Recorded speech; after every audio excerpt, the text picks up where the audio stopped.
We're going to take a look at how government reacts when things like this happen, when issues come up in education. We have online with us the Deputy Executive Director of the Missouri School Board Association, Brent Gann. Brent, good to see you again. Good to see you, John. Thanks. And we also have John Warner, Director of the Center for Education Safety. And John, welcome to the program. Thank you.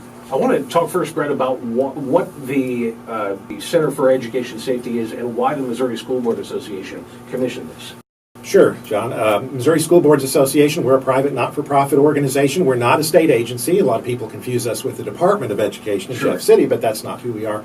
And we represent school board members across the state of Missouri. So those are the folks who are elected to make all kinds of important decisions and oversee our schools on the local level.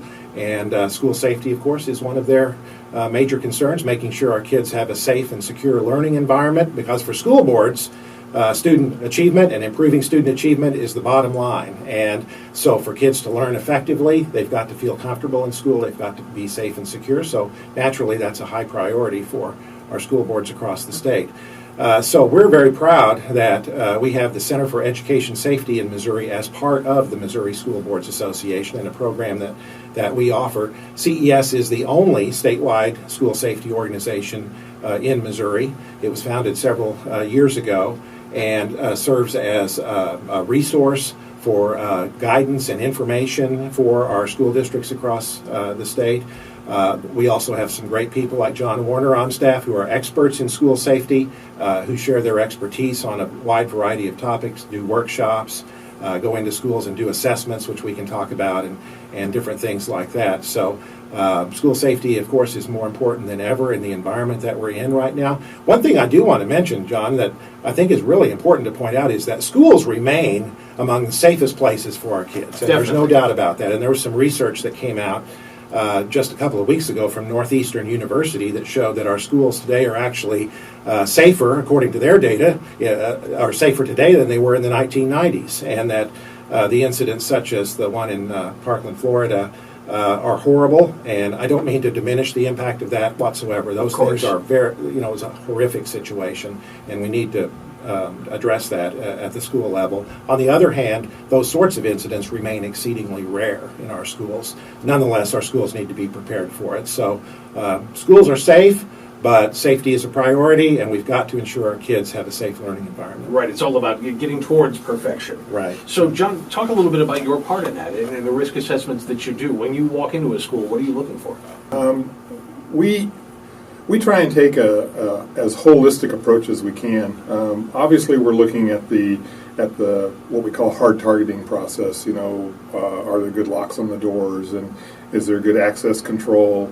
Are the outer doors that aren't part of the main entrance, are they locked on a consistent basis throughout the day? We look at, are the hallways clear? Are the exit paths clear? Things like that. But we also look at what we call culture and climate. How do the kids and the staff and faculty feel about the safety of their building? Because it's not just about the hard processes, but it's also about how do they manage the policies that the districts have put in place. And that is the procedure part of it. You can have your policy in place, but it's when humans get involved in it, then things are going to change a little bit in how the procedures are done. And what we want to do is make sure that the procedures that the teachers and the students are doing is what was intended with the policy that has been passed. And we were just talking with Dennis just a couple of minutes ago about the fact that the safety issues that we see every day are not the ones that make the news. So when it comes to issues like incidents like we saw happen in Florida, because they are so rare, are there things that you can learn from them? Absolutely. And one of the things that we have been focusing on, you can talk about the hardware and the good lock sets and access control and all that kind of stuff, but there is that human element of what's going on with the students. We talk a lot about see something, say something. Sure. But we want that say something to then go someplace that's actually doing some good. So who are you saying something to? We think that one of the keys in that is to have a good what we call a behavioral risk assessment team. Someone that can take the information given about a change in behavior on a kid's part, something going on with them that a teacher notices, and now what do we do with that information? Are we able to what I call wrap around that kid a little bit? Are there some resources that we can provide at the school level? And if we can't provide them, or if we don't have them at the school level, are there maybe some community resources that we can reach out to also? That's why it's important to have some sort of community members on that behavioral risk team, not just school personnel, but if you can pull someone from the outside. Sometimes that's a school resource officer. Sometimes it could be a mental health professional from outside of the school that can help you with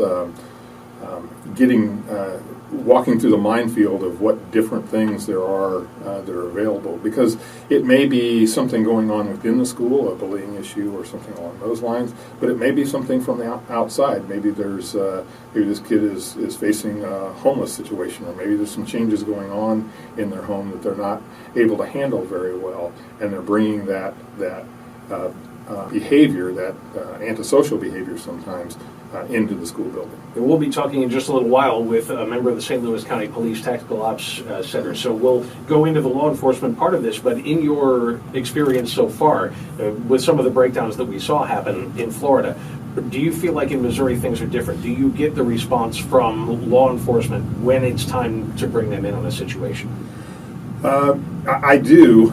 Now, I'll say, just to be completely transparent, this is the world I came from. I was a police officer for 36 years and retired from I don't that. want to tell you, I had a feeling.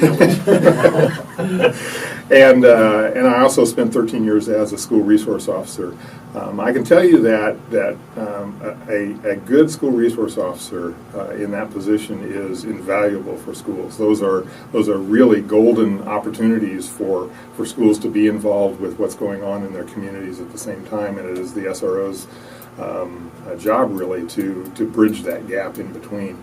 Are we doing things better here than what we saw in Parkland? I don't know. Not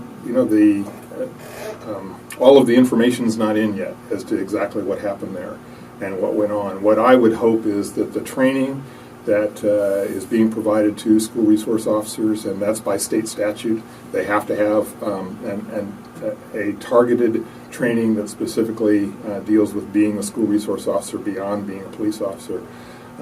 That information is critical to making sure that those officers are doing what they need to do when they're in those schools. That is John Warner, Director of the Center for Education Safety. Brent Gann is also with us, Deputy Executive Director of the Missouri School Board Association. And Brent, your background is in communications, and it seems like that's at the center of everything we're talking about here. Right. The word comes to you from the school board members. It comes from the parents initially. Tell me about the concerns and that flow of information from the parents all the way through to somebody like John. Right, that's an essential part of this whole situation that we're talking about with school safety, John, is communication. And there are different aspects to that. One aspect of the communication is the collaboration and the communication that needs to take place among all the stakeholders involved in school safety, not just the school personnel and teachers, but the local law enforcement, the first responders, people who are in agencies that provide support to kids. We stress so much it's a collaborative effort, and there has to be strong communication so that everyone understands what the emergency plan is for a school and how they're going to react in certain situations. Then, of course, there's the communication aspect when a crisis does arise and being prepared for that on the school level. What happens? Understandably, when a crisis arises in a school building, parents get very concerned. And so what are your procedures at the local level in a school building for notifying parents, for taking care of the kids in emergency situation, releasing the kids to the parents at the appropriate time? All those sorts of things need to be considered well in advance in a crisis plan, and that's one of the things that the Center for Education Safety can offer is guidance on developing that crisis communication plan so that we have a situation where it's handled correctly and accurate information is distributed. Another thing that the world we live in today of social media is another aspect of this. When a crisis arises, social media lights up, Facebook and Twitter and all the other vehicles that we have out there. A lot of misinformation can get disseminated very quickly. So how does the school district handle that? Encountering the misinformation, reacting quickly, getting accurate information out to the public, that's all a very important part of this. Indeed, and just quickly, you've mentioned when communication doesn't happen without the internet these days, and you have social media that can be a tool, John, I would assume for you before something gets to crisis stage. You have to watch what's going on, what people are talking about on social media. At the same time, cybersecurity is always a concern. How do you balance those things? Right. Especially when you add teenagers into the mix, because this is their world. They're better at it than we much better Yeah. at it. I discovered as a school resource officer, if I needed something on Twitter was even then passe for most of the teens that I dealt with, but if it was an Instagram or Vine or something like that, I just hand my phone over and say, put that on there, because that helped me out a lot. And I found that engaging with the kids in what they were using, they'll tell you, they'll talk to you. Kids are not immune from that process. We think, I think, especially in today's world, that they're focused on their phones and that's it, and that's not true. It just absolutely is not true. If you're willing to engage with them, that they'll engage back, and they'll talk about the things that they're the most interested in.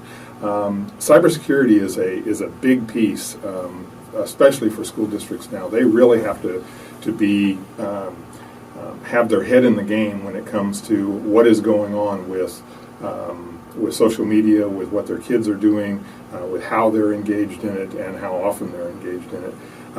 An issue does not happen in a school in which social media does not come into play somewhere along the way.